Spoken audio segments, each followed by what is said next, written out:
এ কি রে গোবিন্দ, এই রাতের বেলা খুড়ো জঙ্গলে কি করতে যাচ্ছে? আমি কি করে জানবো? চল পিছু করি। গোপাল খুড়ো আর শশীভূষণ বাবু হ্যারিকেন হাতে কাঁচা পাকা রাস্তা দিয়ে এগিয়ে চলেছে জঙ্গলের দিকে। তাদের অজান্তে গোবিন্দ আর বীরে পিছু নিয়েছে তাদের। তারা আজ দেখতে চায় কানা নদীতে মাছ না থাকা সত্ত্বেও শশীভূষণ বাবু এত মাছ পান কোথা থেকে। রীতিমতো হাঁটতে হাঁটতে তারা সেই যোগ জলার কাছে এসে পৌঁছল। জলার জল একেবারে শান্ত, শুধু আলেয়া গোছের কিছু আলো থেকে থেকে জ্বলে উঠছে জলার উপর।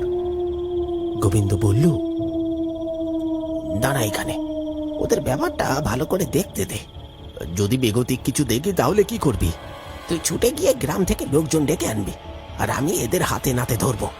এবার চুপ কর। ঝোপঝাড়ের আড়াল থেকে দেখতে লাগলো গোপাল খুড়ো কিছু কাঠ জড়ো করে আগুন জ্বালানোর চেষ্টা করছে, আর শশীভূষণ বাবু বস্তা থেকে পচা মাছ বার করে ছড়িয়ে দিচ্ছে যোগ জলার চারপাশে। পচা মাছের গন্ধে ম ম করছে চারপাশ। তারপর শশীভূষণ বাবু গোপাল খুড়োকে কিছু বললেন। তোর কাছে এবার তুই দূরে কোনো গাছের আড়ালে লুকিয়ে পড়, যা করার আমি করব। এইভাবে আর কতদিন চলবে? গ্রামের মানুষ সবাই সন্দেহ করতে শুরু করেছে।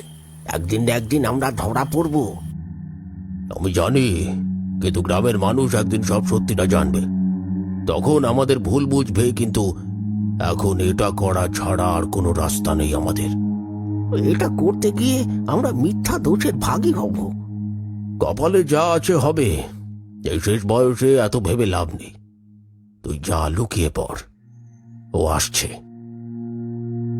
আর কোনো কথা না বাড়িয়ে খুড়ো সেখান থেকে চলে গেলেন আর দূরে একটা গাছের আড়ালে বসে পড়লেন।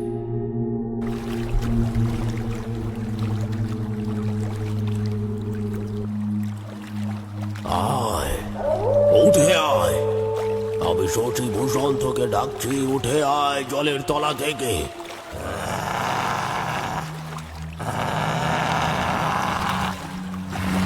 উঠে আয় জলের তলা থেকে। আমি তোর জন্য খাবার নিয়ে এসেছি, তুই তোর কথা রাখ।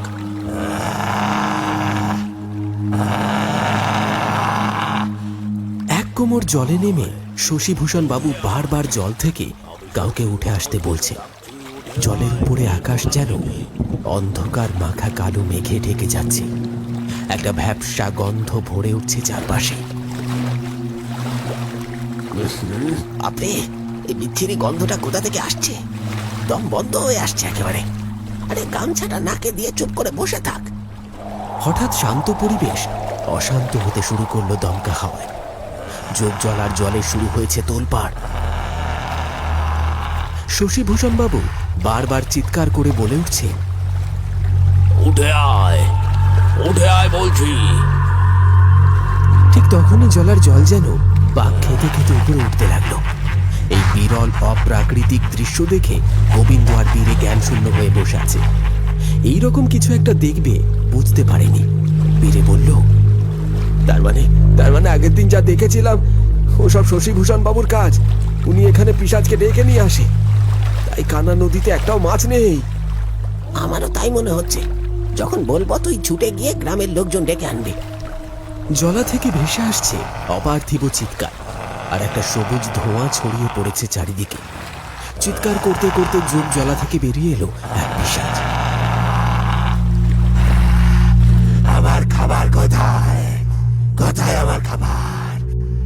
ওইখানে তোমার খাবার রাখা আছে, তার আগে আমার মাছ কই? আমি এনেছি তোর মাছ, কিন্তু আমার শর্ত ভঙ্গ হলে পরিণাম মনে আছে তো? মনে আছে। কথা শেষ হতেই ঘূর্ণি ঝড় থেকে ছড়িয়ে ছিটিয়ে পড়ছে বড় বড় মাছ জলার পাড়ে। আর সেই পিশাচ জলার পাড়ে থাকা পচা মাছ হাতে তুলে নিয়ে খেতে লাগলো। আর থাকতে না পেরে গোবিন্দ জঙ্গল ভেঙে বেরিয়ে এলো। যথারীতি বীরে ছুটে গেছে গ্রামের লোকজনকে ডেকে আনতে। বাহ বাহ খুড়ো, তার মানে তোমার এই কর্মকাণ্ডের জন্যই গ্রামের জেলেরা কানা নদী থেকে মাছ পায় না। তুমি এই জলায় পিশাচ ডেকে নিয়ে এসে কানা নদীর সব মাছ নিচের আড়তে জড়ো করছো, আর সেই মাছ আমাদের বিক্রি করছো। আজ তোমার জারি জুরি শেষ করো।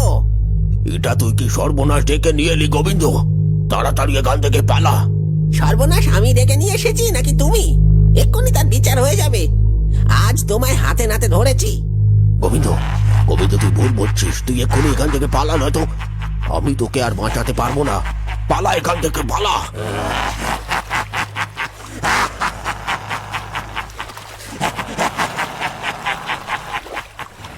গোবিন্দ আর কিছু বলতে যাবে, সেই সুযোগ হলো না।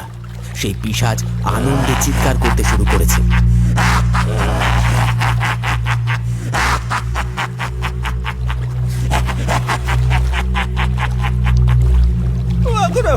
বাঁচাও, বাঁচাও আমায় এই পিশাচের হাত থেকে।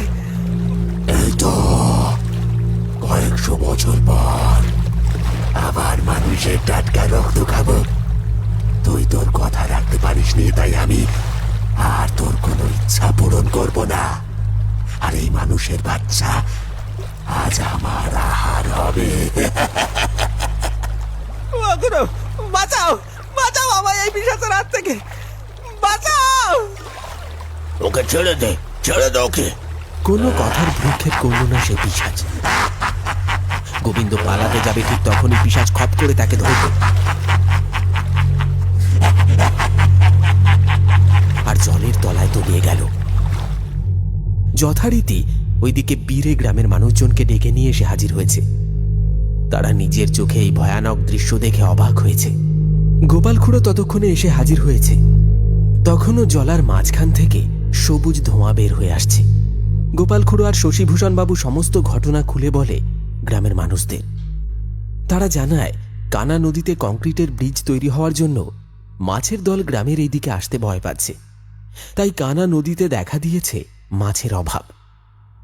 শশীভূষণ বাবু পূর্বপুরুষের দিয়ে যাওয়া পিশাচ বশীকরণ মন্ত্রে এই জলাতে এক পিশাচকে ডেকে আনেন, আর সেই পিশাচের কাছে গ্রামের মানুষের জন্য মাছ চান। সেই মাছ গ্রামের মানুষকে খুব সামান্য দামে বিক্রি করে।